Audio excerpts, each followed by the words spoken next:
muraho neza amahoro n'imigisha biturutse kwa Nyagasani bibane nawe nongeye kubaha ikaze hano kuri Amina's Love.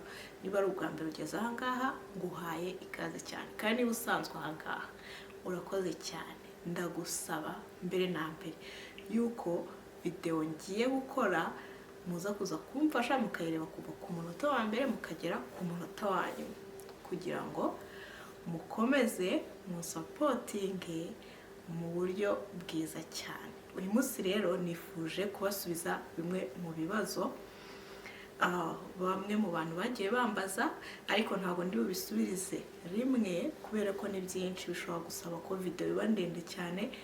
Nzagenda mbisubiza kuko byo ubwabyo bigize topic, ntabwo nabivugaho byose ngo bihite birangira. Umuntu yarambajije ngo turabizi yuko muba mu mahanga, kandi turabizi yuko gushaka umukozi aho ngaho bitoroshye, kandi mu Rwanda mwe mufite umukozi. Turashaka kumenya utugereranyirize. Ikibazo cya mbere ni ABCD. Turashaka ngo utugereranyirize ubuzima bwo kubaho ufite umukozi n'ubuzima bwo kubaho udafite umukozi. Icyo ni cyo kibazo cya mbere.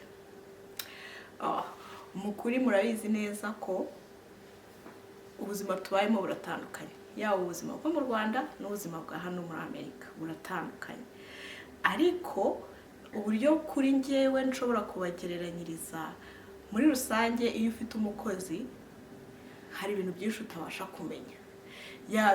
Ushobora guhaha, ariko ushobora kutamenya ukuntu ibyo bintu byakoreshejwe bitewe n'uko atari wowe nyine ubimanaginga.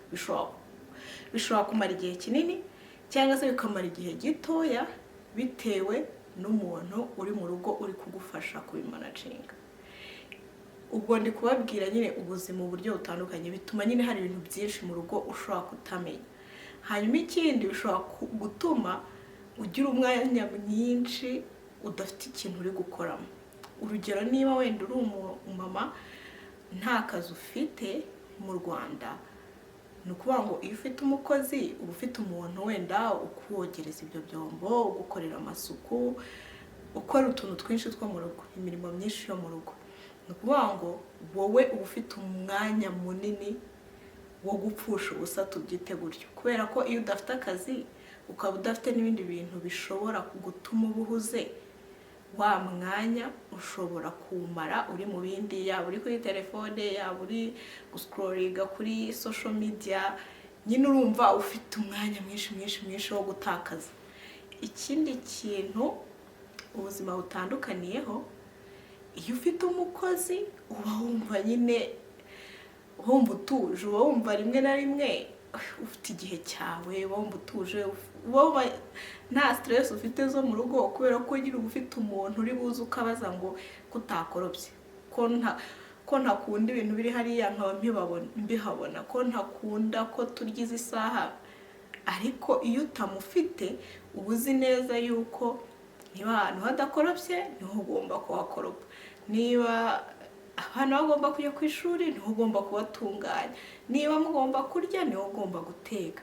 Ni ukuvuga ngo wa mwanya watakazaga wenda uri guscrollinga kuri social media, iyo ubikoze udafite umukozi bibyara ikindi kibazo, kubera yuko bya bintu byose biba bigutegereje ngo ari wowe ubikora.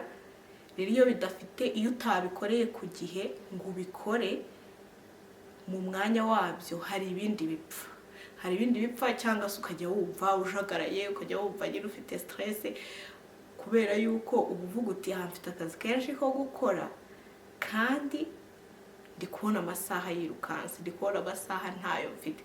Mu gihe ufite umukozi nyine uricara ugatuza, uzi ngo umukozi wanjye naramubwiye ngo ajya abyuka saa 12 akorope, yoze ibyombo, ateke, saa 6 boss lady ngomba kuba ndi kurya, sibyo?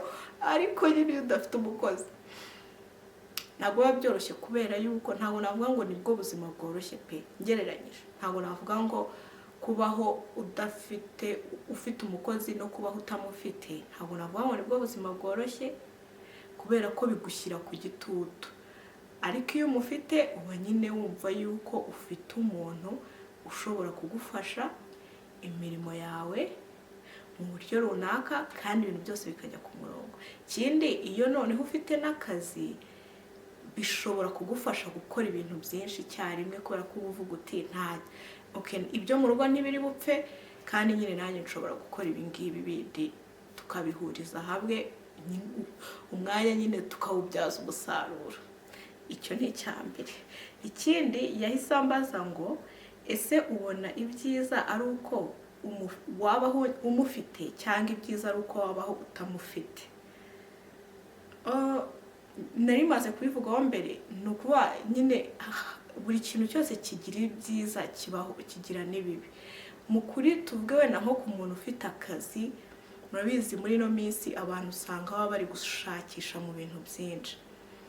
Tuvuge wenda uri mu Rwanda, wenda urakora akazi gasanzwe ko muri office, wenda uhemberwa n'abandi bantu, urikorera, wenda ufite business runaka ukora, hanyuma ikindi wenda tugufite ibintu bitatu ugomba gukurikirana, ufite n'urugo, ufite n'abana. Uruhande rumwe hari aho umukozi aza akagufasha kubera ko ubuvuga uti ari bumfashe bya bintu byose byo mu rugo birangire, noneho nanjye mbona umwanya wo kujya kwita kuri bya bindi mbona umwanya wo kujya muri ka kazi. Ni ukuvuga ngo wowe ufite amasaha yawe tuvuge 12 yose yo kwita kuri ka kazi kawe, ariko ugataha wumva utuje kubera yuko mu rugo uri busange hari umuntu wagufashije ibindi mirimo yo mu rugo, hari ibiryo byo kurya, mbese uri butahe uruhuke woge, hanyuma wicare baguhereza ibiryo, wumve nyine icyiza cy'umusaruro w'ibyo uri kuvunikira, kuko uri ufite umuntu uri bugufashe ibindi bintu kandi nabyo ukeneye mu buzima. Ariko nanone hari icyo byangiza, kuko usanga abantu benshi iyo batirirwa mu rugo hari ibintu byinshi byangirika, kuko usanga nko kumanaginga ibintu, kumenya nyirizina amafaranga ukoresha mu kwezi. Hari igihe bishobora kukugora kubera ko ushobora kugura ikintu ejo mu gitondo umuntu akakubwira ngo cyashize, noneho yaba yatashye ukabona cya kintu wahora kugura buri munsi ugikoresheje umunsi umwe, 2 cyangwa 3. Aho ngaho hari igihe uhita uvuga ati abakozi barangiza, abakozi hari ibintu batitaho, abakozi ngiye kubareka bararariye. Ariko iyo uri kuvuga gutyo uba wiyibagije ko hari igihe yabaye muri uwo mwanya urimo ako kanya nawe wagiye gushaka amafaranga yo gukoresha ibindi bintu byo mu buzima busanzwe.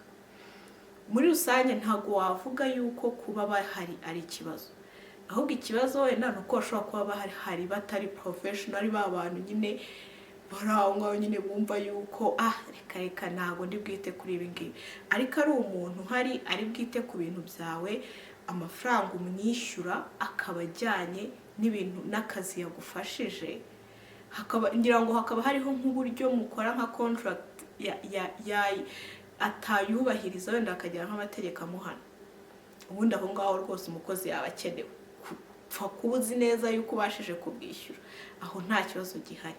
Ariko aho bibera ikibazo nyine kuba wamushaka nuko nyine akenshi baba batari professional, ugasanga baraje ibintu ntabwo babyitaho, ntabwo nyine yifuza ko nyine wamukoresha we amubonamo nyine ko afite indangagaciro, ko ari umuntu wita ku bintu, ko ari umuntu nyine wahakubera igihe cyose utari. Noneho wenda byagera nko ku bana ugasanga niba ufite abana ni wa muntu utari bubiteho. Hari nk'amastori ujya wumva ukumva baravuga ngo wenda ngo ngewe naguriraga abana banjye amata, umukozi wanjye ntayabahe akayinywera, cyangwa se abana banjye nyine abakozi wenda babigisha imicinini. Umva aho ngaho ni uko umukozi nyine aba atari professional mu bintu akora, ariko mu kuri hari nk'amategeko amugenga avuga atoke umushahara n'uyu nguyu, umukoresha wawe ntago azawugabanya mutabivuganye, cyangwa se igihe uzaba wumva ko ukeneye ko awongera mugomba kubivugana mukabyandikirana mu masezerano, ndagusaba gukora iki n'iki, ndagusaba kubahiriza iki n'iki, nimbona umwana wanjye hari ibi n'ibi bitari kugenda neza hari itegeko riguhana, nkeko ko aho ngaho ari nk'uko wabyuka mu gitondo ukajya kwaka akazi muri kampani runaka, baguhaye amategeko iyo kampani igenderaho, ukaba uzi neza yuko ugomba kuyubahiriza. Aho ngaho umukozi yaba ari mwiza, kubera yuko yaba agufasha ya mirimo yo mu rugo, ukaba uzi ko ari professional, ukaba uzi ko hari ibyo agomba gukora kandi arabyitaye 100%. Aho ngaho nyine nta kibazo kirimo mu gushaka umukozi pe. Twagiye. Ikindi yahise abaza ngo byakwigishije iki kubaho nta mukozi ufite. Icyambere byakwigishije iki. Ikindi biramutse ari ibishoboka ko ubona ubushobozi bwo gushaka umukozi aho ngaho, wakongera ukamushaka. Kaduheye ku cyo byagikishije. Nkuko nawe babwiye mbere, hari ibintu byinshi utamenya, uba wumva nta stress ufite nyinshi ku bintu bijyanye no mu rugo n'imirimo yo mu rugo iyo ufite umukozi. Rero iyo utamufite, ikintu cya mbere bikwigisha ni ukumanaginga igihe cyawe, kubera yuko iyo utamenye ngo ndabyuka izi saha, rwakambaho urugero nko kuri njye, iyo ndyamiriye namara kuryamira, tuvuge nkabyuka nihuta amasaha wenda yo gufata umwana ku ishuri akangereraho, nkaza nkagenda nkamutegereza nkamuzana. Ubwo urumva ya mirimo yose yo mu rugo nta kintu nabyutse ngo nkore, rwango byadindiye kandi still ni ngewe bitegereje ko mbikora. Ubwo nkazana umwana kuva ku ishuri, umwana akeneye kumwitaho, akeneye karya, akeneye kumukoresha iyo homework, na bya bintu byose biragutegereje. Wenda ufite nakandi kazi ejo mu gitondo, ubwo ni kubivuga nko muri off ntakoze, ufite akandi kazi ejo mu gitondo, ugomba kukitegura, ugomba kuryama kare. Ikindi tuvuge wenda ufite utundi tuntu ku ruhande ukora twivanzemo, ntakubeshye nyine iyo wabyutse umunsi utazi ibyo uri bukore, umunsi wose wirirwa ari ikibazo pe. Iminsi ujya kubona kuwa mbere kwa kwezi birashize, niba waravuze uti nzazinga imyenda utarayizinga, niba waravuze uti nzakora amasuku, nzoza ahantu hose, nzakora deep cleaning ahantu hose, ntabwo bikora. Ni ngo niba utabashije kumanaginga igihe pe, biragoye pe, kuko tuba twarakuriye mu buzima dufite abantu babidufasha. Iyo utabashije kumanaginga igihe hano, uribura. Rwanga ikintu cya mbere byanyigishije ni ukumanaginga igihe, kandi nabwo sindabyiga ngo mbyige neza, kuko umunsi umwe uba wananiwe ukaryama nyine bikagutegereza, akazi kakagutegereza. Ariko wabashije kumanaginga igihe neza, ukavuga uti ndaryama kare, ndabyuka kare, ndakora ibi n'ibi, hanyuma ndiprograma, nzateka nteka ibintu biri bumare iminsi runaka, cyangwa ndabitegura muri ubu buryo. Ibyo bintu byose ukaba warabishyize ku murongo, ntacyo byaba bigutwaye kubaho hano udafite umukozi. Ikindi ni uko ni byiza ko, kubera nta bantu tuba dufite badufasha, ni byiza ko hari ibintu byinshi tujya kwinjiza mu buzima bwacu twamajije kubitekereza no kwita kuri mental health yacu, kwita ku buzima bwacu bw'imbere bw'imitekerereze n'uburyo icyo kintu tuzacyakira. Kuko niba ako kazi kose tuvuge ngewe mbaga numva gashobora kuba kenshi utafite time management nzima, noneho tekereza iyo ufite umwana umwe 2 3, abo bana bose bagukeneye, bakeneye kubitaho, bakeneye kubajyana ku ishuri, urumva si bangana, ntago baba batahira amasaha amwe ku ishuri. Nyine biba bigusaba kubuzi nyine ngo igihe cyane nkikoresha gutya pe. Iyo bitabaye ibyo, nawe hari izindi ngaruka ziri mentally zikugarukira. Iyo utabashije kumanaginga igihe hano, uba depressed pe, ubuzima buranga. Ikindi byanyigishije nuko akantu kanje akari kose baziginde ngo ningura iki n'iki kiramara iminsi n'iyi, ningura ibi n'ibi biramara iminsi n'iyi. Nyine amafaranga mpahisha mbanyazi, kandi mbanzinga ibintu nahashye ntago nabyangije, ntago nabikoresheje mu buryo, kuko nyine ninjye ubyikorera. Ikindi nuko uramutse nyine uvuga uti okay, mfite gahunda iyi n'iyi, nshaka gukora ibi n'ibi, wenda ndafata abana banjye mbatwara aha n'aha, byanyigishije kwigira, kumenya ko nyine mpari nkanjye, umuntu yaje mu buzima bwanjye akamfasha, it's okay. Ariko nyine atanaje ngo amfashe, ntago namurenganya, nta rumwe nyine. Ubuzima bwo kubaho nta muntu ugufasha mu rugo, nta bukwigisha kuba independent, bukwigisha kuba independent, bukwigisha yuko umuntu ahari adahari ubuzima burakomeza, nyine kubera ko ibintu byose waramenyereye ko byikorera. Niwe uri bujye guhaha, ukaza ugateka, ugakora isuku, ukajya kuzana umwana ku ishuri, ukavayo ukicara imbere ya kamera, ugakora video, ukamara kuyikora, ugakora kimwe bibiri bitatu mpaka ari wowe. Tuvuge niba ufite umugabo aba ari bugufashe, ako niba utanamufite ubizi neza nyine, cyangwa udafite n'umugore uzi ko nyine ni wowe nyine, nawe ni wowe, nawe nta wundi, nta wundi muntu wa blaminga mu buzima bwawe ngo ntago byagenze gutya na gutya. Hanyuma ikindi cyuko nshobora kongera akagushaka ndabuze mbonye ubushobozi, birashoboka, ariko byaterwa. Mfite ibintu byinshi byo gukora, mfite ibintu byinshi byo kwitaho, business nyinshi, yaba ngewe yaba umugabo wanjye, twamushaka kugira ngo agire ibintu, hagire stress zimvaho. Aka kanya birashoboka ko mba numva ko nta kibazo, kubera yuko nyine ndacyafite ubwanya n'ibyo gukora binsaba kumanaginga amafaranga ntaraboneka. Rero iyo amafaranga yatangiye kuba menshi, wamushaka pe akaza akagufasha nyine ibyo ngibyo, nawe ukagira ibindi witaho bitari ibyo gutekana no koza ibyombo, kuko nyine ufite nyine ibintu byinshi byo kwitaho. Urwago twembi dufite ibintu byinshi byo kwitaho, kandi tubona yuko dukeneye umuntu uza kudufasha ibyo byo mu rugo, dufite ubushobozi bwo kumwishyura, twamushaka kuko iyo ufite amafaranga ntabwo uba ugitekereza ngo umuntu yakoresheje ibitunguru 3 4 kandi yari gukoresha wenda kimwe.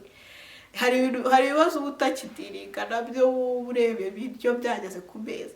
Ikibazo aka kanya nta amafaranga n'ubushobozi nyine biba bitaragenda neza uko umuntu abishaka. Ariko nagize nshobora kuba amafaranga hari rwose, umuntu yaza akita ku bwana, akita ku byo mu rugo, kandi umuntu uri professional, mbona yuko nyine ntacyo bintwaye kuba yaza akakora ibyo bintu byose mu rugo. Ikindi biguha n'ubwanya wo kwiyitaho nawe, iyo hari umuntu ugufasha ibyo byose, bikaguha n'ubwanya niba ufite famille yo kugira ama trip, mukagenda mukajya kwijoyinga, mukareba ibyiza Nyagasani yadushyiriye hanze, mukitahire, mukareba nyine ibyiza biri hanze, mukishima. Niba ari we n'umugabo uvuga utoke, mfite umuntu ushobora kunsigaranira umwana, nkagenda njyewe n'umugabo wanjye tukajya gutembera, tukajya kureba ibyiza Nyagasani yaremye. Muri make hari ibyiza byinshi, hari n'ibibi, ariko ntabwo kuri njyewe ibibi mbiha agaciro kenshi, kubera ko iyo bari mu rugo hari ibindi tuba turi gukora. Cyokora aho wenda mvuga ngo ntabwo biri ngombwa, niba uhari uri umudamu mu rugo udakora, wenda ufite umwana umwe babiri, ubona ushobora kwiprogram ibyo bintu byose byo mu rugo ukabikora, it's okay rwose, nta kibazo. Ibyo bintu nyine umukozi araza akagustressa, wenda nawe amafaranga umuha ntago ari ngombwa cyane ko nawe ubashije kubyikorera. Ariko mu gihe ufite ibintu byinshi byo kwitaho, ntacyo bitwaye kuba wamureba akaza akagira ibyo agufasha, cyangwa se niba wumva uba mu rugo igihe cyose akubangamiye, ukaba washaka uza akagufasha imirimo ya ngombwa, agataha, ubuzima bukoroha. Kubera ko iyo utaraba mu buzima nanone wumva ukeneye buri kintu icyo cyose, ukumva ko ari wowe ugomba kukihereza, ntabwo nyine nanone nyine hagiye nanone ukumbura bwa buzima, wumva uri comfort, wumva byibura ndarushye ariko nkeneye umuntu umereza icyo cyari. Hano rero ntabwo bikunda, icyaro byuko ukajya kukiha. Hari n'igihe uba urwaye, ugomba kubyuka ukajya kubikora, kuko hari igihe n'umuntu mubana aba adahari yagiye muri ako kazi. aho rero hari igihe uvuga uti okay, umukozi ntacyo atwaye burya ari professional, ari buze akita ku bintu uko yakagombye kubyitaho. Rwose kuri njye ntacyo byaba bitwaye cyane yuko nyine twaba turi no muri make tuba turi kuremera abandi akazi, ntacyo bitwaye mu gihe biri gukorwa neza.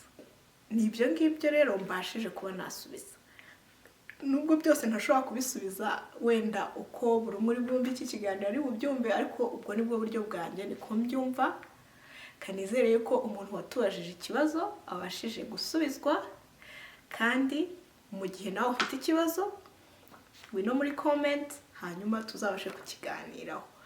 Ndabakunda cyane, bye. Ntimwibagirwe gukora subscribe, share na comment.